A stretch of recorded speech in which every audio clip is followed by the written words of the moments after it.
No, look, in the world there are two energy sources. One is called nuclear energy, and the other one is called oil.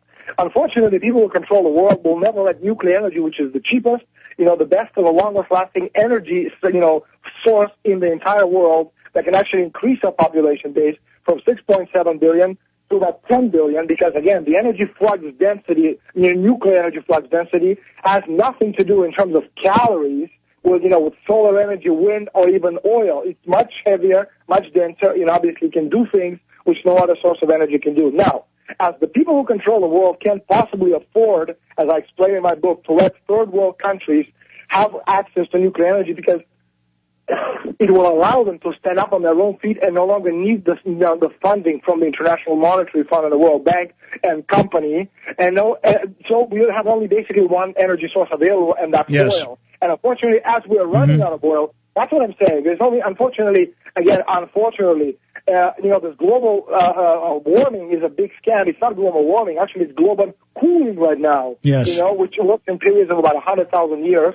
And we're actually smack in the middle of global cooling. Absolutely. Al Gore company will tell you otherwise. So this is a form of neo-serfdom, as the Royal Commission put out with the British in 49 stated, to shut down the third world, not let them get resources to develop, and deal with eugenics. Now, Daniel, we've got limited time, and we really appreciate you joining us.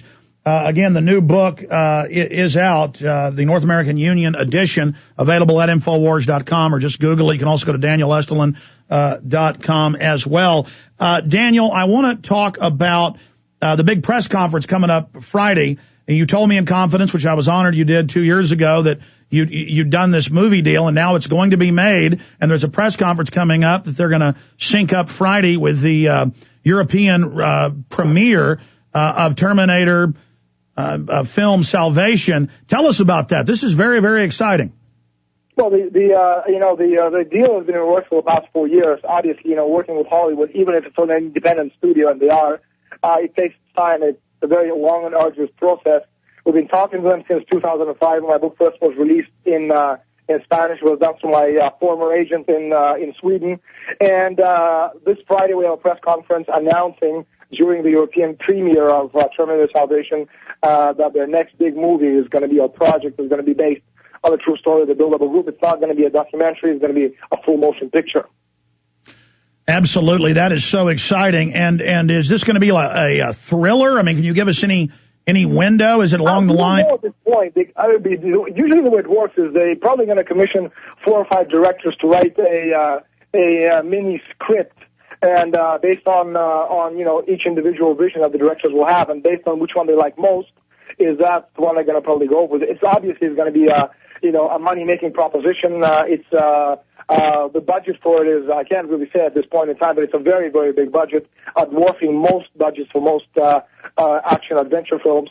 But anyway, the idea is that these people are on the right track. Terminator Salvation is probably going to be the highest-grossing film of this year, if not one, definitely number 2. And the video game version is already doing very, very well. So obviously, these people are going to have enough money to finance the project themselves, which is what we're actually very concerned with initially, and now we're very, very pleased. Absolutely. The toys alone, the toys alone are going to finance the next. You got the toys, you got the TV show spinoffs. You've got it's PG-13, but they certainly made the Terminator Salvation PG-13, and they can do the same for this film. That means that Burger King and company are going to have Daniel Estulin action figures. So actually, this is the main hero is going to be you. Well, it's going to be me, or it's going to be based on someone like me. It's beyond the duplicity and the lies and the obfuscations and the deceit of the people behind the curtain. It's also a very human story of a person, me in this particular case, who against the odds tries to find the truth and also tries to learn about himself. So it's a very human story as well on many different levels. And I guess that's one of the things that really appeals to them. It's not just, good guys, bad guys, but it has so many other elements which you can play with and make into a beautiful movie. All right, Daniel, I want to get into where you've been the last few years. You've been very busy. I've always reported to folks that you've been writing another book. Some people are like, where have you been the last two Bilderbergs? You made the point that if it's a Bilderberg where you can't get good photos, we did get Bernanke and a few others in Chantilly, but if it's not good to get photos, what is the point? And also, you've been writing a new book. You told me the harrowing tales of what happened when you went to Africa to cover Africon and the takeover by the globalists there. Tell us about your new, and by the way, I'm going to skip this network break for this is a network break coming up. We're skipping it, everybody. That's the network and stations. Tell us about what you've been working on the last few years, Daniel.